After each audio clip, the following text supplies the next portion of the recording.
We are doing an interview with one of our elite sponsored riders, Macy, and this is your second year with us. Yes. And we just want to give you all the chance to get to know them. They have some incredibly fascinating stories, definitely worth sharing. And we're grateful that Macy is going to share some stuff with us today. So we prepared some questions, and Shelby, you start. Okay, so first one is, can you take us back to the beginning? How did your love for horses start, and do you remember your first ride? Yes, I have loved horses since I could honestly remember. I've always been that crazy horse, like, little girl. My first ride actually was at a summer resort. I never grew up with horses. So every time we did like a vacation or a like summer activity and they had horseback riding, like I was going. There was no ifs, ands, or buts. And my dad and I went on a trail ride at like some resort up north. And I got on the horse when we got there. I was so excited, and the horse started walking, and I immediately lost it. I started bawling, and I was like, I cannot do this. And I ended up riding the 3.5-hour trail ride in a saddle with my dad. I had to sit in front of him the whole time, and he sat behind me. We weren't allowed to like sit out of the saddle, so I had to sit in front of him. And he still, to this day, will never let me live that down. That we had to both ride in a saddle for 3.5 hours. And look at you now. Yes. And then about halfway through, I figured out like the steering and how to do that. And then we were good to go. Then I was like, yeah, I think I can have my own horse now. That's funny. So yeah. Okay, what made you decide that this wasn't just a hobby, but something you wanted to commit your life to? Honestly, it's not just a hobby. Like the amount of, money and time and effort and everything that we put into this just to go make a 15-second barrel run or a 16-second barrel run. You kind of dedicate your life to it, and you kind of just get in the habit of feeding and taking care of your horses, and like the vet work and whatever they need, it just kind of becomes part of your life. Yeah. Instead of something that you do after work or before work, or like nothing ever goes according to plan. So it just kind of occupies pretty much your whole life. All right, so who were some of your biggest influences or mentors in the early years? My parents definitely supported me when I was little. Like I said, we never grew up with horses, and my uncle had horses on my mom's side, but to this day, like, she had never ridden a horse. So, they supported me and like just kind of went with the flow of things and whatever I needed. And my brother too, he had to give up quite a bit. He was a hockey player. We lived in Elk River for years, and then we ended up moving to an actual farm. And like that was not first on his priority list to move to a farm, but he went along for the ride. So my family, my parents, my brother was just a huge support. That is sweet. We're going to switch a little bit, and we're going to talk about what the life of an elite sponsored rider looks like. So what does a typical day in your life look like from sun up to sundown? Like I said, nothing ever goes according to plan. So if you think that you're going to get up and you're going to feed, and then you're going to go to work and you're going to ride, there's going to be about 400 problems that arise within that day, but it's different every day. But for the most part, I get up and I go to work, and then I come home, and it's just the routine of, okay, let's get everything rode, let's get everything fed, and just kind of go from there. If we're going to a rodeo or something that weekend, like kind of start to get everything put together and whatever we need, trucks hooked up, trucks fueled up, like trailer packed, all the fun stuff. I swear they can always tell when you're in a hurry. Oh yeah. When you need things to go right, and that's for sure when it's not going to happen. Yes. So what are some of the sacrifices that you had to make to pursue this path, both personally and professionally? Like I said, it's kind of just like becomes a lifestyle, and you kind of pick that the day you decide that you're going to get into horses, and they occupy most of your time, and it's just more the fact of like, I mean, I'm 23 years old, and like they are my life. Like my weekends, I look forward to going to rodeos and like spending time with my horses. I don't Friday and Saturday nights. I'm like ready for the rodeo. I'm not ready to go out with the rest of the kids I went to high school with and all that fun stuff. So I mean, just the sacrifices of kind of being like having some of the fun like friend activities, and I mean family ones too. Like there's been a lot of family events that we may miss because like rodeo is what we do and rodeo is our life. So I think the first time I knew I wanted to interview you was when you were talking about, I think you were in the wedding. Yep. And you were trying to figure out, well, I think if I go to this race, I can make it back for this. Yeah. And then the next day was like this race or something. I'm like, what? You're in a wedding, and but I can make this race and still make it back and be. Weren't you in the wedding? Yep. Last summer I was in a wedding, and that Yes. morning of the wedding I had basically ran slack, and the morning of the groom's dinner I had ran another rodeo that morning, and I mean you just learn to like work around it. Like the rodeos kind of come first. Yeah. So that is what totally tipped me off, though, to the fact that this is so. It's so different, and the commitment and what you do for this.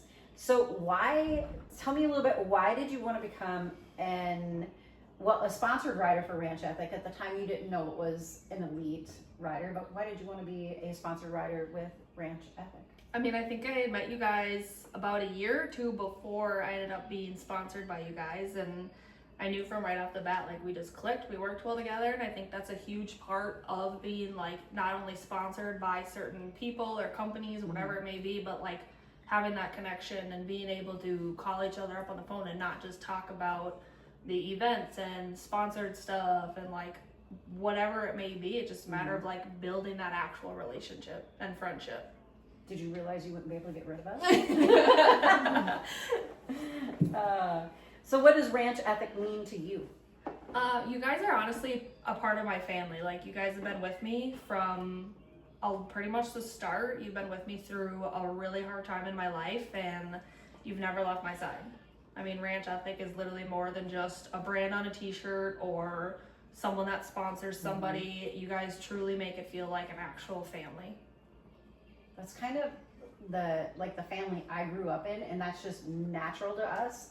So when people come into our circle, it's like, I hope you like family. Yeah. If you don't, we're sorry, because we're probably about to scare you. Well, we joke that, like, in our family, if somebody sneezes, we all get together for, like, a barbecue. So it's kind of a similar. We're like, oh, let's all hang out this weekend. What does the phrase, everyone has a seat in the saddle, mean to you? To me, that means, you guys sponsor a wide variety of, even not just people, but events, and boys and girls, barrel racers, ropers, tie-down ropers, farriers, Western pleasure. Like, you guys kind of do it all, and that means, like, just because one of us is a barrel racer and one of us is a team roper does not mean we cannot be in the same category. Or vice versa. If you ride English and Western, like, it doesn't mean that we both don't do the same thing and we both don't give up the same sacrifices.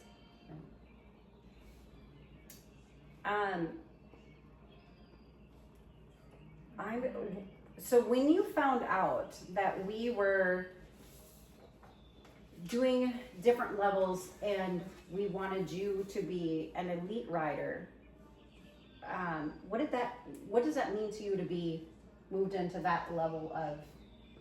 It really is rider pretty sponsorship? like honorable to know, like, people enjoy my story, people enjoy, the advice or the help, whatever it may be that like I truly offer, and to just be like wanted in that way is kind of a good way to put it. Like, I work really hard. Like I said several times, I didn't grow up with horses, so like everything, my horses, like my parents have been supportive through everything, but like I've had to work really hard to get where I'm at, and so to just kind of be acknowledged in that way was kind of just like a little bit of a pat on the back, like, hey, you're doing a good job. Yeah. So it means a lot.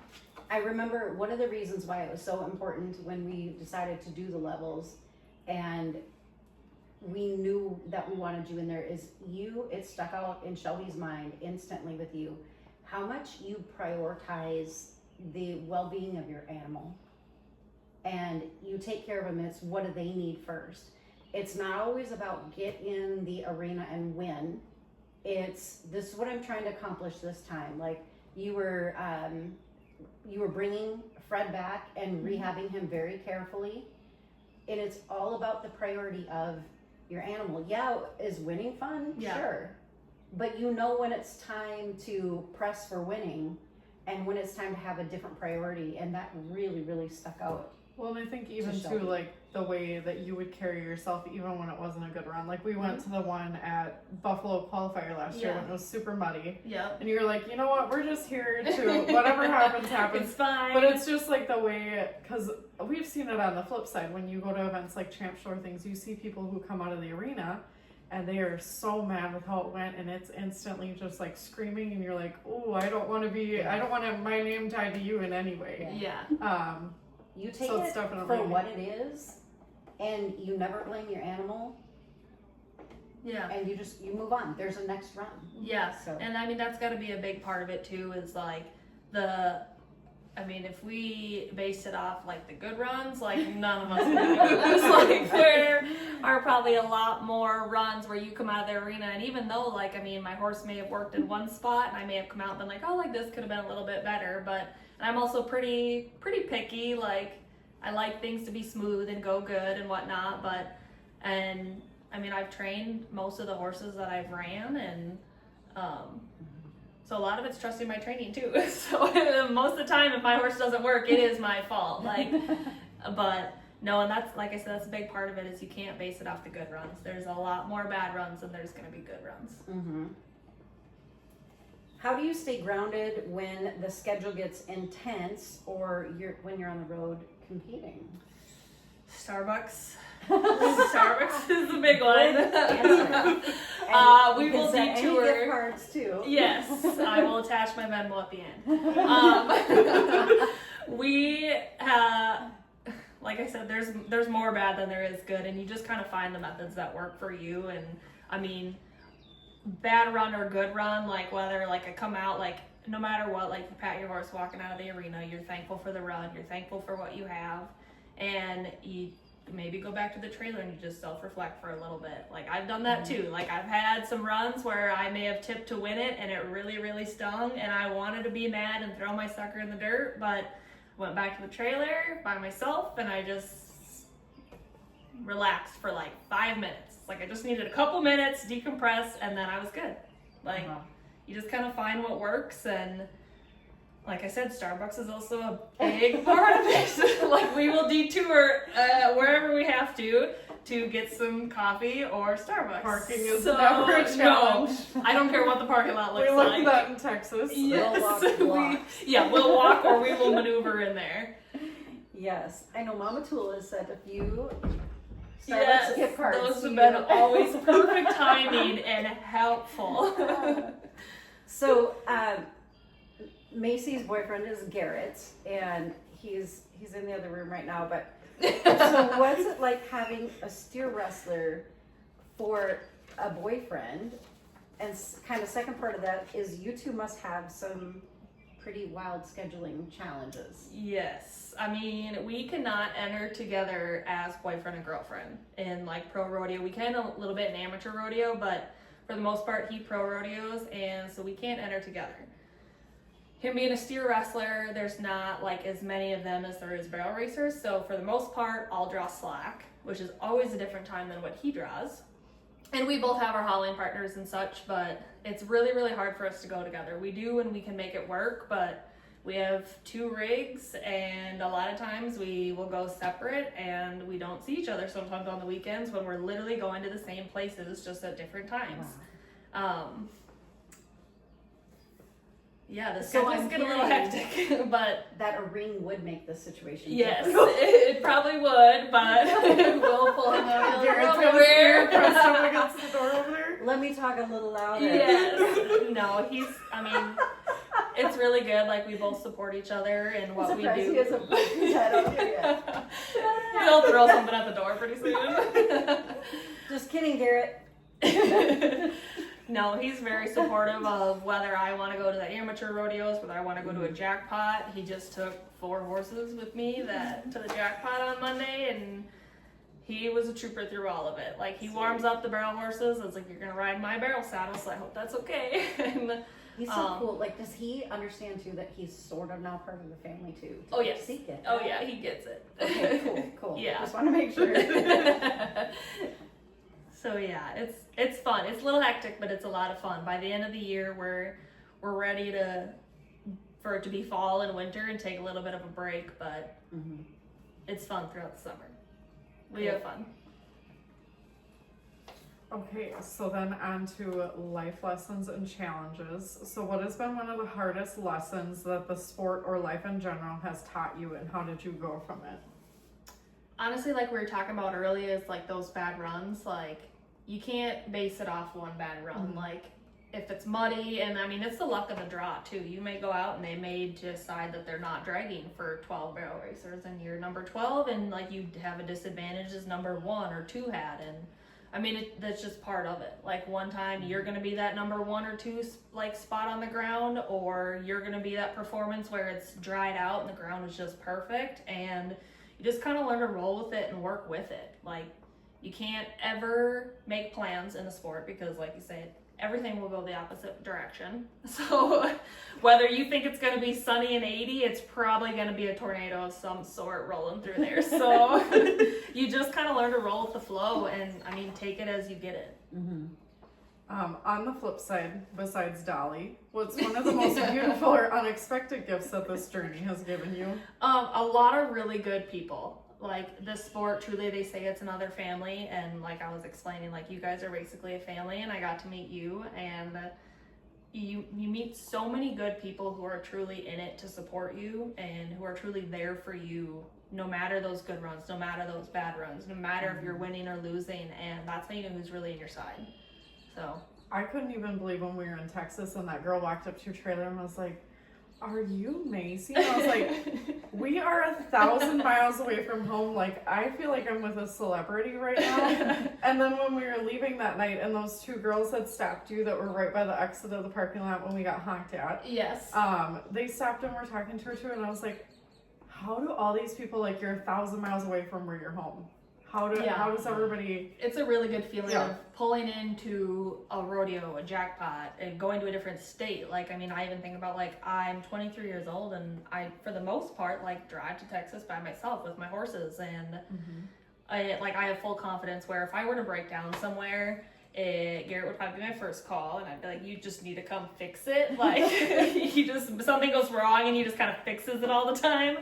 I have full confidence whether I was in Missouri, Kansas, Oklahoma, like someone would be there. And that's just a really, really humbling feeling to know that you can be 1,000 miles away from home and just have the people truly there for you. But I did have her share her location with me, so I could see it. Yes. When she's out on the road, I could just look, go, nope, she's still going. Oh yeah, that she's little still dot's driving. still moving. Everything's fine. Couple Starbucks later, couple thousand miles later, you're still driving. What advice would you give to younger riders who look up to you and hope to follow in your footsteps? It's a cheesy line, but I'm going to use it, and it's just literally like never give up. I mean, you're going to have those horses that make you work for it. You're going to have those horses that challenge you. You're going to have those runs that challenge you. And in that young kid mindset of, I really want to do this because I want to win, you have to want to win, but you also have to want to do it. Like, you have to want to put in the hours in the arena and the hours driving and the nights where you're like, I am so tired, all I want to do is go to bed. But it truly makes it worth it in the end when you don't give up and you keep pushing. It really, really is a good feeling. And sort of a flip side of that, what advice would you give to somebody your age who wants to get into barrel racing? Like, you see it more and more now where a lot of people a little bit older are like, you know what, I really want to try this out or get into this. What would you... Honestly, take the advice like anyone wants to give you. I mean, still to this day, like, I don't clarify or classify myself as a barrel trainer of any sort, but I take horses in for training and I try to train on my own, and I'll still go to clinics. I still get advice from older girls, younger gals. I mean, some of these younger gals coming up they're good at what they do.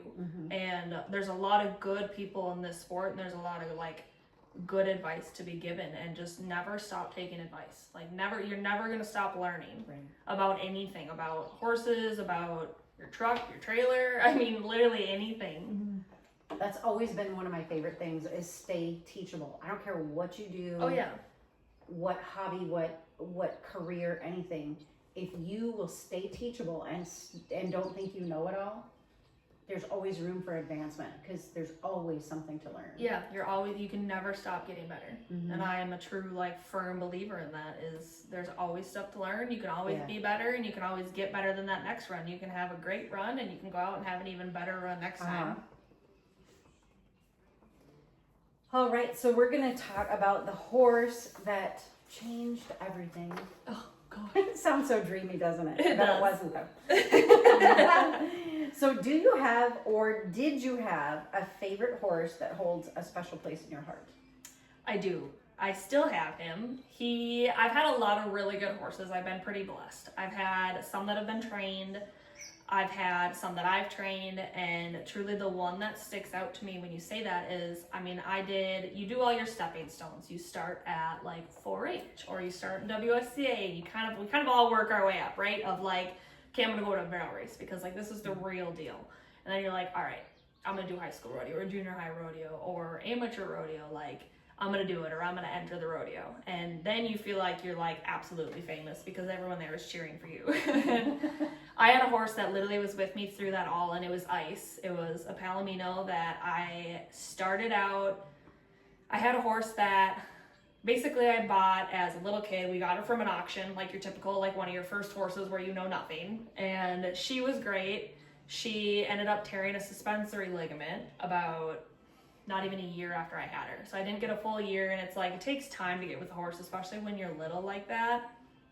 And my uncle actually had this horse just sitting in his barn that he had bought in years prior, and no one had really touched him for a while. Like, he had already was like proven, and in my mind he was like this world champion barrel horse, and he still is, so let's not discourage him.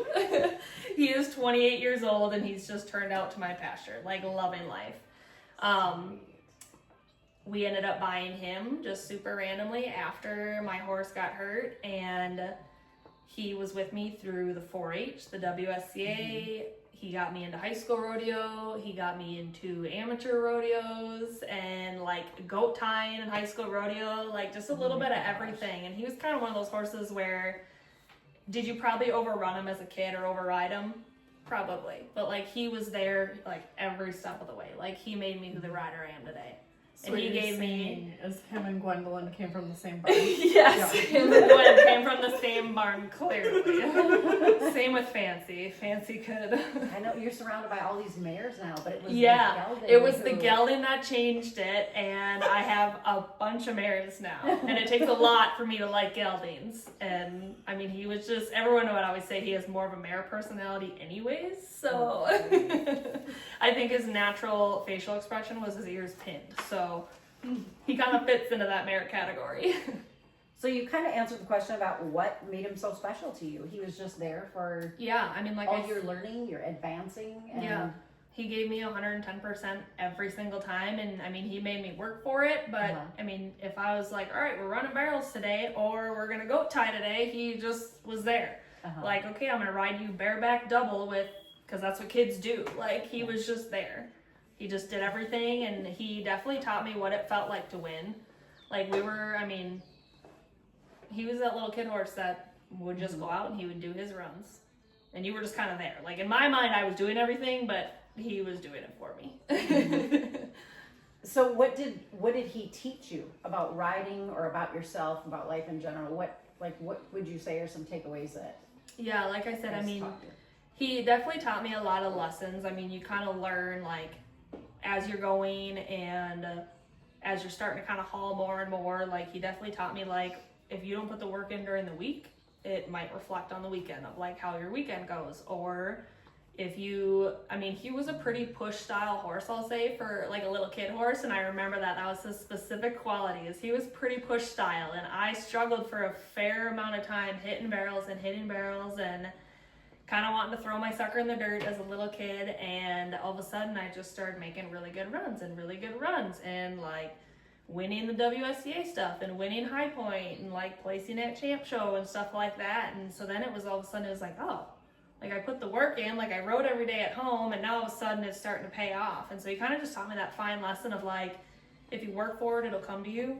You just have to be patient. But if you work for it, it'll come to you. And work and work and work Yes. for it sometimes. So if you were to say one thing to Ice today, we're just stand you right in front of him, what would you say? Oh, just thank you. Like literally thank you. Like thank you for letting me be that little kid that, like I said, one day wants to run barrels and the next wants to ride double bareback just because it's fun to do. Like that poor horse, truly. But I mean, he did everything for me, and he always showed up for me. I love it. Okay, so on to your goals and growth. What are your biggest goals for this year, both in and out of the arena? My biggest goals are, I really am leaning for MRA finals again in the fall. I kind of put the horse I have now is Fancy. I've kind of put her on the back burner a little bit the last couple of years, and just when we were in Texas, she kind of really proved herself to me and was like, nope, I'm ready to do this and, go on out there. And she's kind of just been at like a hair off of like being my main horse, and this year she's my main horse, and it's been really fun so far.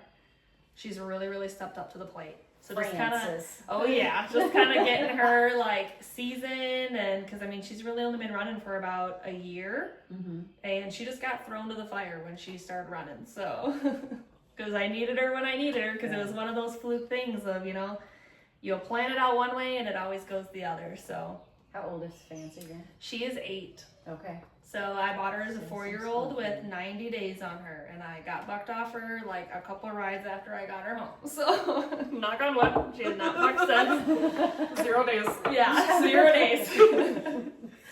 But she's pretty fun. She's been a really fun one to train myself. Okay, what's something that you're working on right now? Either a skill, a mindset, or even a horse partnership? I would say a mindset of, like I was saying, is just kind of go with the flow. Like I like to plan out my weekends. I like to try to plan what rodeos and try to hit as many as I can through amongst all the life events happening. And lately I've been kind of throwing my sucker in the dirt of like my entries are just not working out how I want them to work out. Like I plan to draw one thing and I draw the complete opposite. And I mean, just trying to kind of go with the flow, like get back in the groove of summer and work with it and like accept it for what it is. Like everything's going to happen the way it's supposed to happen. So you just have to kind of let it be. Yeah. Looking back at the past year, what's one moment that made you especially proud? I would say last year, like I said, I kind of put Fancy on the back burner, and then I brought her out this year. I brought her to Texas with me. I sold my other 2 horses, and then I really gave her kind of a chance to step up to the plate. And it was a really like humbling moment for me to know, because like I said, you have to trust your training. And for me to go on and tinker with them and tune on them, I love that stuff. And then for me to get on and jockey and to like put that trainer mode aside and like accept that the run's gonna be what it's gonna be. Like you can't, very rarely can you fix stuff going dead speed. And when we were in Texas, my proudest moment I think was when we had her at Cowtown, and she went out there and like she worked with all the big top horses. Like she came to play and she's like, nope, I am doing this, like I'm your main horse. And that was really like a moment that made me proud, not only of her, and I just remember her coming down that alleyway and like you can feel the confidence in them when they come down there. Like when you're on a finished horse, there's no feeling like just that kind of like little prance down the alleyway and like knowing your horse is gonna work. And I remember walking in that alleyway and I was like, okay, this is it. This is it. Yeah, this is it. Like you feel confident, and she had never ran in. I mean, the arena at Fort Worth is you run in blind. Like you run in and your first barrel is right there, and she had never been in a setup like that, and she went in and she nailed it. And I came out and I was like, okay, all right. No more putting Fancy on the back burner. I remember telling her later, I was like, I felt like I was following around like a celebrity, because I was like, that was just like the coolest rodeo, and to get to experience it from behind the scenes too, because not a lot of people get to see what you guys do behind the scenes. They just see you in the arena. But it's like to see, even though it was super chaotic, the warm-up pen, where you're like, oh my gosh, how did you all survive? And then the 3 girls on their phone the whole time. Yes, you'll have that. Yeah, so it was like, it was kind of surreal to be like, okay, you don't really get to see it from behind the scenes much, so it was really cool to see all of that, but then for you to have 2 good runs that night. Yeah. Even Bugs pulled money that night, Bugs won money, and Fancy was just 2/10 off of him for winning money, and I mean, that's pretty cool. It was pretty cool to win money on a horse like that, and then be not far off of on your own horse. Yeah. So we're going to move on now that everybody's gotten to know you a little bit, but we're going to talk about kind of some challenging times for you. We're going to talk about a little bit of grief and resilience. Yep. Because resilience is definitely a word I would use to describe you. So you've shown such strength and grace after losing your mom at a young age. That was what, 3? Has it been 3 years ago? 3.5 years, just over 3. Okay. So if you're comfortable sharing, how has that experience shaped who you are today? My mom, I mean, she made our household function. I mean, she was the entry lady. She did all my high school rodeo entries. And like I said, she did not grow up with horses. So she also had she may have been entering for the goat time, but she had no idea what it was. She's like, all right, I entered you for this, but I don't know what it is. She ran my dad's business. Grocery shop. She was a stay-at-home mom for the most part, but I mean, she worked part-time from home. She was a bookkeeper and accountant, and I mean, she answered any question possible. She was just the mom that knew it all, right? They truly are super women. You guys have it, we're convinced you have it all figured out. So, losing her was definitely a rude awakening a little bit of okay, this is really what life is, and the littlest things, hey mom, I don't have butter, but can I use something else? I don't know, just the most random question. Olive oil substitute? Yeah, can I use anything? Can I still make the food I wanted to make? To literally of hey mom, I just need a hug. Just random little things she was amazing at. I love reading when you'll post something about her, share it. I love seeing everybody's comments because I didn't have the privilege of knowing your mom, but she must have been a hoot. Oh yeah, she was a hoot and a half. And everybody loved her. I love seeing that on your posts. Yeah. All the fun, kind of those fun memories that come back instead of, you have the grief, you have the sadness. Yeah.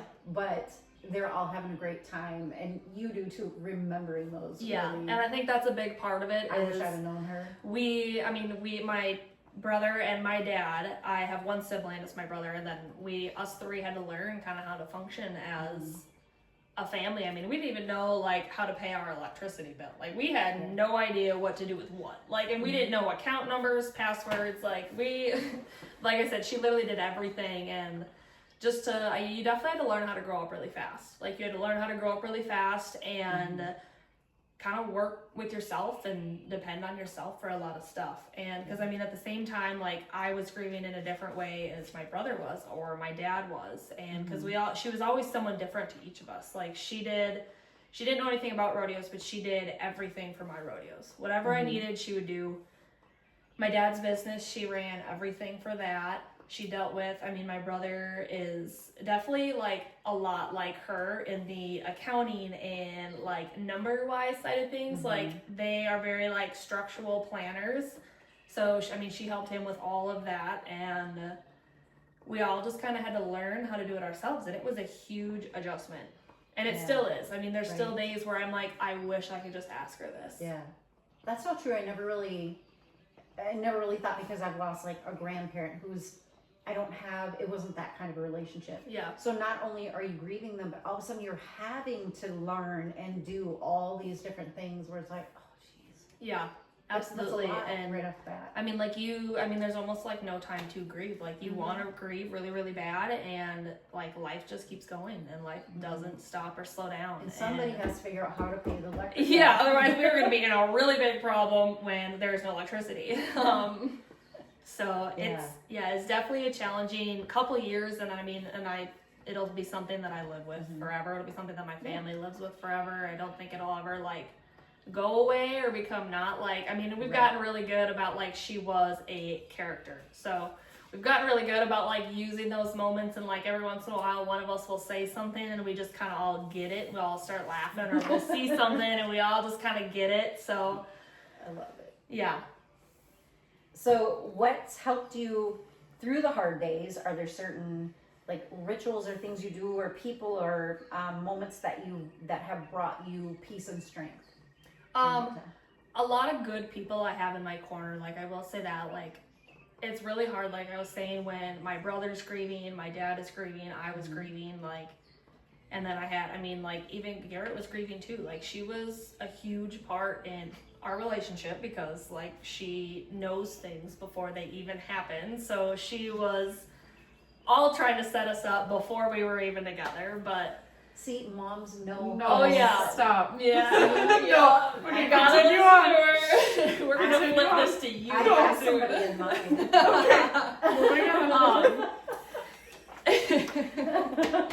But no, like, I have a lot of good people. Garrett's been huge through it. I mean, he's stuck with me. That'll be one of the hardest things that I go through in life, and he's never left my side. He's been there. He's supported me, and the random days where it'll be a really good mood and all of a sudden I can't stop crying. He's just like, I'm like, I get it, I'm right here. Yeah. Like, his family, like, I get along really, really well with his mom. She's been a huge help. Yeah, I have Michelle Mix is another big person in my life that kind of came into it at a weird time too. Like, it was not long after my mom passed. It was one of those things where, like, you just really can't explain how, like, everything totally happens for a reason, and she came into my life and has never left my side since. She's helped me with horses, with work, with personal things. I mean, like, literally everything that woman has helped me with. And so that's been a huge, I mean, relief to have someone like that in your life that just comes into it willingly, and she doesn't, I owe her nothing, she says. And it's just like, well, she's stuck with a new daughter now, so. Sweet. If you could say something to your younger self during that time, during the time that you lost your mom and you were dealing with all that, what would you say now?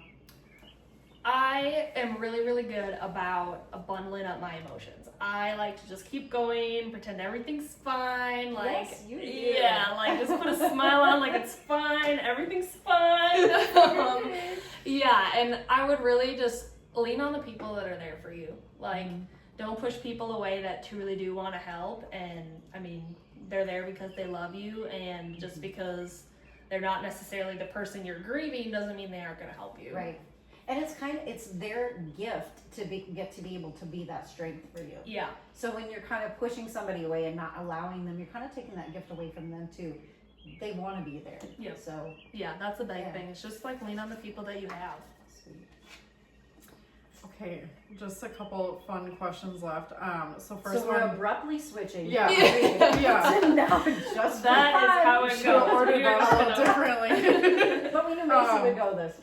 She would roll with this. Oh, What yeah. is one thing that most people don't know about you? Besides your Starbucks I was stuff? gonna say, most We people just gave know that away. Starbucks addiction. I would say, like, not a lot of people know. This has been a surprise to, I mean, even my own mom. Like, this is a surprise too. I get really, really nervous before runs. Not even so much nerves, but, like, my mind's rolling. Like, I can feel that adrenaline pumping. Like, I really, really feel, like, the nerves, the jitters, like, before I run. Like, it doesn't matter on any horse. Like, I'll kind of be in the back. I yawn when I'm nervous, so that's a fun fact. If you see me in the back pen yawning, I'm not tired, I'm just nervous. Super random. Love it. So yeah, a lot of people don't know that. Like, I mean, I tend to look, like, pretty calm and collected, and I'm just, like, thinking, but, like, deep inside, like, I'm pretty nervous. You kind of have that another day at the office. Yeah. Look, like, Yeah, I try. you're just not so. Okay, what's your go-to snack on a show or rodeo day? Ooh, you're gonna make fun of me for this one. I have been on a celery and peanut butter kick to the point where Garrett literally was like, you need to stop eating this. Like, you're gonna, like, this is excessive. Like, I love to take that on the road, and I've every meal pretty much I eat something like that. So that's for the, like, next couple of weeks. That's the go-to snack. It'll probably change, but Garrett will look up a celery and peanut butter support group. He's gonna start throwing it away pretty There's soon. so many worse things. I'll just go too. flying out the window on the highway. Oh yeah, I did accidentally the other week. We were going to Kansas City for a rodeo, and we happened to get up together. So this is one of the really fun times we can haul together. It doesn't happen very often. We were driving, and I had veggies and dip. We stopped at Quick Trip. It's the only gas station Garrett will stop at is Quick Trip. Smart. So we stopped and I got a little veggie thing, and I had it on my face. No idea how. Garrett looks at me and he starts laughing and goes to take a video. So doesn't tell me, he just goes to video, and so then pretty soon I take and wipe it off and wipe it on him. He started gagging to the point where he was gonna throw up, and he's opening the window gagging, and he rips the sweatshirt off, and he was throwing a fit. Then I wiped the ranch dip on him, because if you know him, he hates sauce. He doesn't eat ketchup, mustard, ranch, nothing. He always uses and I eat sauce with everything. I could have probably a bowl of sauce. So he was literally, I thought he was gonna throw up as we were driving down 35 to because I got sauce on his sweatshirt. Thank you for sharing that with us. So yeah, that. It's always a really, I'm carrying. Take some ranch and just kind of wave it in front of him, and he'll probably start gagging. So. If you could ride with any horseman or horsewoman, past or present, who would it be and why? You had met her. You had the privilege of meeting her in Texas, Suzanne Mosley. Yeah. She also was kind of one of those that came into my life at a really kind of awkward time. I was down in Texas, and I was living down there for a while, and the people I was down there with, they had went to a different area, and so then I was kind of in this area by myself, and my mom was freaking out of you are not staying down there, you have no idea where you're going, you don't know anybody, and just kind of the mom vibe, and I was no, I'm good, I have Suzanne, and she's who's Suzanne? What?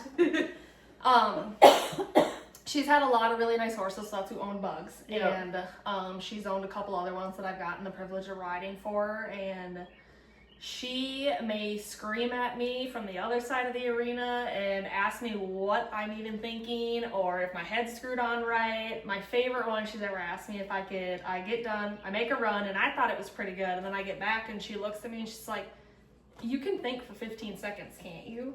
And I just kind of was sitting there, and I was like, okay. I thought I had a pretty good run going, but and it's kind of just that but I mean, she's done a lot for me. She has given me horses to ride, and she's been a really good coach, and there's some days where I'm throwing my sucker in the dirt when I was down there, and she truly, when I go down there and I come home, I'm a better rider after coming home and riding with her. She's a spitfire. Yes, she is. She really has it all for HOAs too. Yeah, she's yes. Okay, I think I know the answer to this one. Do you have a favorite quote or mantra that you live by? Oh, it's fine. Everything's fine. I told her earlier, I was I know what Macy's answers to number 29. That is, everything's fine. It's fine. I'm fine. Everything's fine. That's just kind of what it's got to be. Like I said, you will plan to do one thing and it'll turn out to be another. So you just kind of it's fine. Okay, so then last official question is, what's your favorite way to unwind after a long day of training or travel? Oh gosh. Starbucks again. I literally, it gets pretty exhausting, and the feeling of pulling in the driveway after you've been gone all weekend, a lot of hours in the truck, and just a lot of time with your hauling partners, by yourself, with your significant other that you almost made throw up on the road.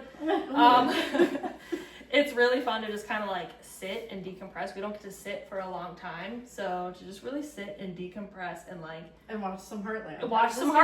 Yeah. Would that be sweat, Starbucks, and Heartland? Yes. Yeah. Nice. Shower, Starbucks, Heartland. So yeah, it's to just get home in your own space is pretty relaxing. Although a lot of us live out of our trailers pretty much. Yeah. But I have more clothes in there in the summer than I do probably in my actual house. Garrett might disagree. My closet bar is fixed. I had a closet bar because I had so many clothes in my trailer. My whole closet bar broke out of my closet. Whoops. So it's fixed now.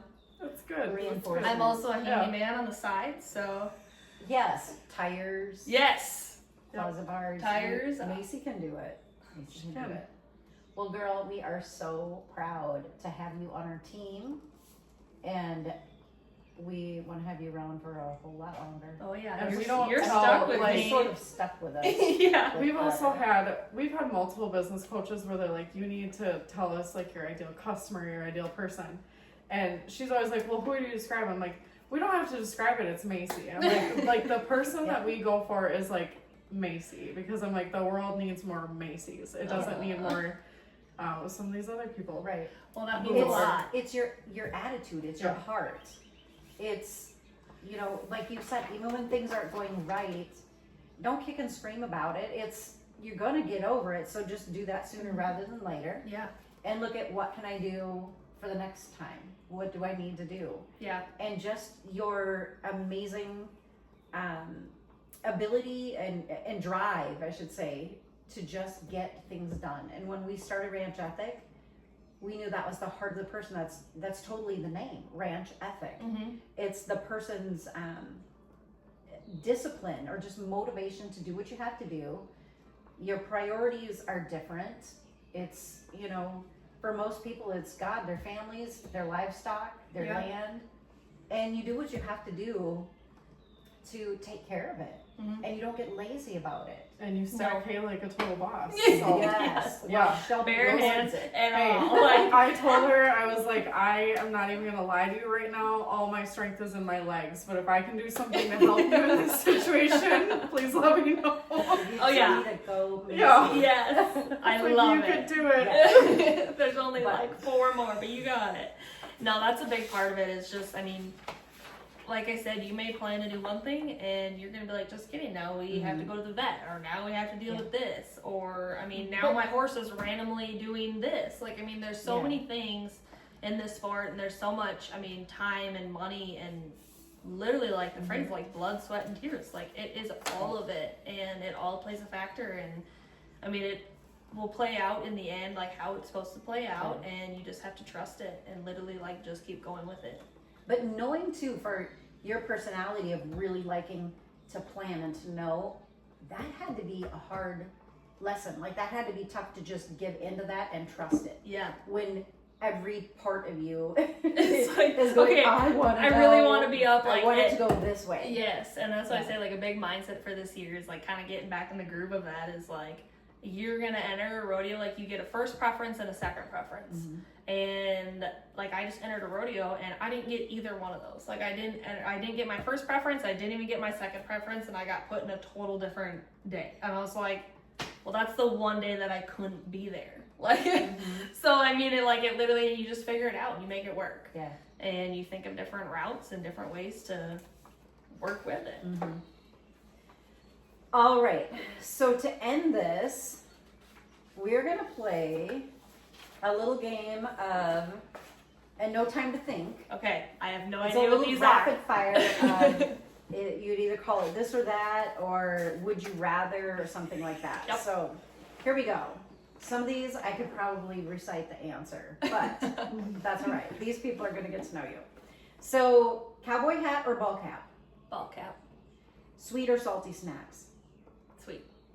Ride in the rain or in 100-degree heat. 100-degree heat. By far. Rain. Road trip playlist or a podcast? Ooh, that's a good one because I've ended in the podcast, but probably the playlist. I did not know you like podcasts. Yes, Oh, I just got into some of them, wow. and like some of like the barrel racer ones or the like even the Clint Anderson ones, they're pretty like they're just funny to listen to. And I mean, there's a couple really good barrel racer ones where it talks about like the that mindset and like kind of what to expect and what not to expect. Ah, interesting. I learned something new. Barbecues or tacos? Barbecues. City night out or country bonfire? Country bonfire. Jeans and boots or leggings and sneakers? Ooh, I'm gonna go leggings and sneakers. Would you rather forget your phone or your wallet? My wallet, because then hopefully I have Garrett that also has a wallet, which has happened before. Or the phone you have where you can just add the money to your Starbucks card, so you're good. Oh yeah, which I got accused of like, I'm pretty sure you just add money to this so that you think I'm not spending money. This is true. I do just add money to the gift card. It's so girl that, math. Yeah. Right. Yeah. There's always enough money for Starbucks. Yeah. Okay, fancy tack or tough and functional? Tough and functional. Coffee or sweet tea? Coffee. Take a nap or power through? Power through. I knew that one too. Texting or talking on the phone? Talking on the phone. Really? Yes.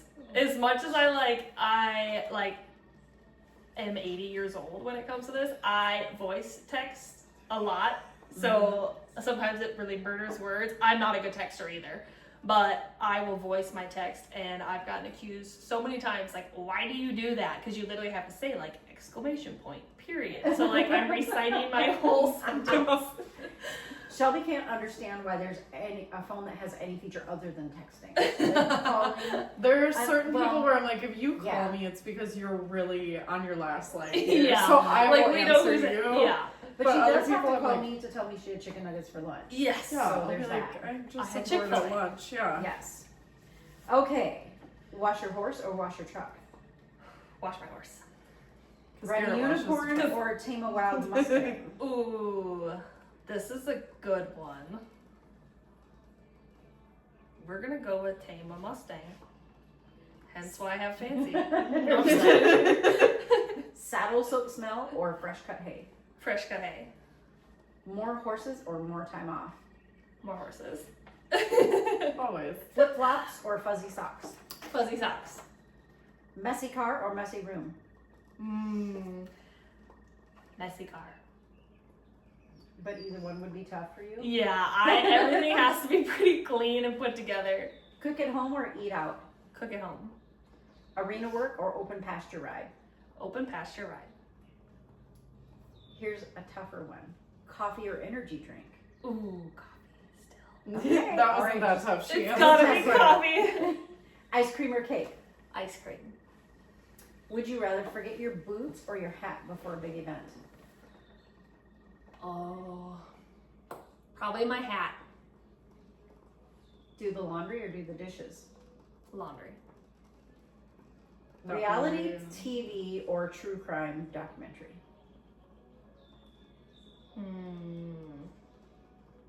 Reality TV. Beach vacation or mountain getaway? Mountain getaway. Go with the flow or plan it out? Well, what do I want to do or what always So this whole happens? conversation. Yeah. Go with the flow. It's what we're in the mindset of the year for. So we're gonna just get ourselves back in that. Would you rather clean 10 stalls or braid 10 mains? Clean 10 stalls. Haul yourself or travel with crew? Travel with the crew. Country music or classic rock? Country music. Late nights or early mornings? Late nights. All right, and there you have it. That's Macy. Thanks everybody for watching, and thank you, Macy, for hosting us here and letting us come and do this recording in this beautiful new home that she and Garrett have. And This is it. again, we are so wildly blessed to have you, and we're wishing you just an insanely successful year. Thank you. I'm excited for it. Yes. Bye.